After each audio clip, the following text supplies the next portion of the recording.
Science fiction movies में हमने देखा है कि इंसान एक दिन पृथ्वी छोड़कर दूसरे ग्रहों पर जाकर बस जाएगा। मून और मार्स पर इंसानों की कॉलोनीज होंगी और हमारी सिविलाइजेशन सिर्फ अर्थ तक सीमित नहीं रहेगी। अब ये जो सपना है ये सिर्फ साइंस फिक्शन नहीं रह गया है। नासा के आर्टेमिस प्रोग्राम के जरिए इंसान दोबारा मून पर जाने की तैयारी कर रहा है, लेकिन इस बार मकसद सिर्फ मून पर जाकर वापस आना नहीं है। मकसद है एक ऐसी टेक्नोलॉजी तैयार करना जिससे भविष्य में इंसान मून पर लंबे समय तक रह सके और फिर मार्स तक भी पहुंच सके।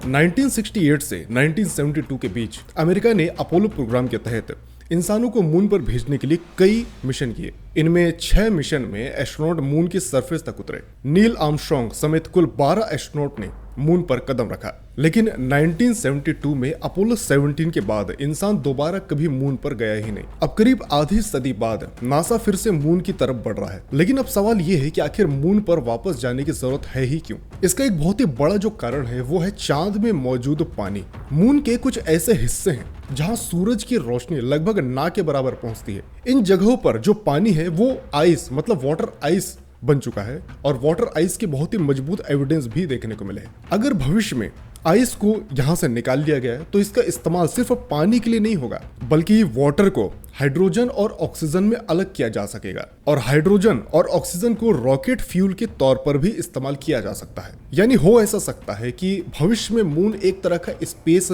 फ्यूल स्टेशन बन सकता है, लेकिन फिर भी मून पर पहुंचना और वहां पर काम करना आसान हमारे लिए नहीं होने वाला। आर्टेमिस प्रोग्राम में कई अलग अलग सिस्टम मिलकर काम करेंगे। सबसे पहले SLS यानी स्पेस लॉन्च सिस्टम।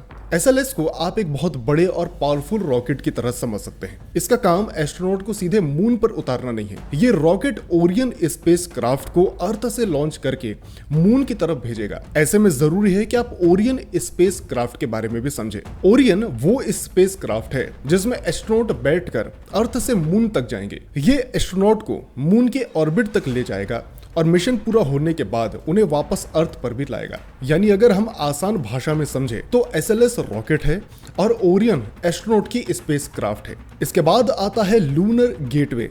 ये मून के ऑर्बिट में बनाए जाने वाला एक छोटा स्पेस स्टेशन होगा। फ्यूचर मिशंस में एस्ट्रोनॉट यहाँ रुक सकेंगे और यहीं से मून की सरफेस पर जाने की तैयारी भी कर सकेंगे। और फिर आता है ह्यूमन लैंडिंग सिस्टम। इसकी मदद से एस्ट्रोनॉट मून की सरफेस पर उतरेंगे। लेकिन समझने वाली बात यह है कि नासा सीधे पहले ही मिशन में एस्ट्रोनॉट को मून की सरफेस पर नहीं उतारेगा। पहले ये जो टेक्नोलॉजी है इसको टेस्ट किया जाएगा। आर्टेमिस 1 में बिना एस्ट्रोनॉट के SLS और ओरियन को टेस्ट किया जाएगा। इसके बाद आर्टेमिस 2 में एस्ट्रोनॉट मून के आसपास जाकर वापस अर्थ पर लौटेंगे और उसके बाद आर्टेमिस 3 जैसे मिशन में एस्ट्रोनॉट को मून की सरफेस पर उतारने का लक्ष्य रखा गया है। वहां वो रिसर्च करेंगे और फिर वापस मून के ऑर्बिट में ओरियन तक पहुंचेंगे।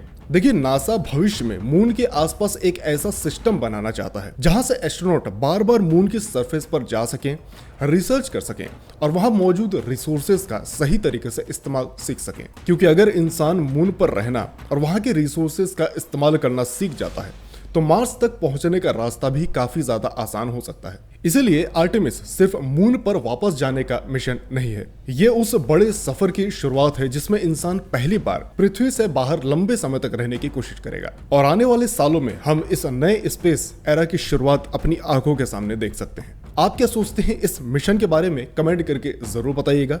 अगर आपको आज का वीडियो पसंद आया हो तो इस वीडियो को लाइक जरूर कीजिएगा। साथ ही साथ इस वीडियो को छोड़ करके मत जाइए, इस वीडियो को देखिए क्योंकि ये वीडियो भी आपके लिए काफी ज्यादा इंटरेस्टिंग होने वाली है। चलिए, मैं आपसे मिलता हूं दूसरे किसी वीडियो में। तब तक के लिए बाय बाय।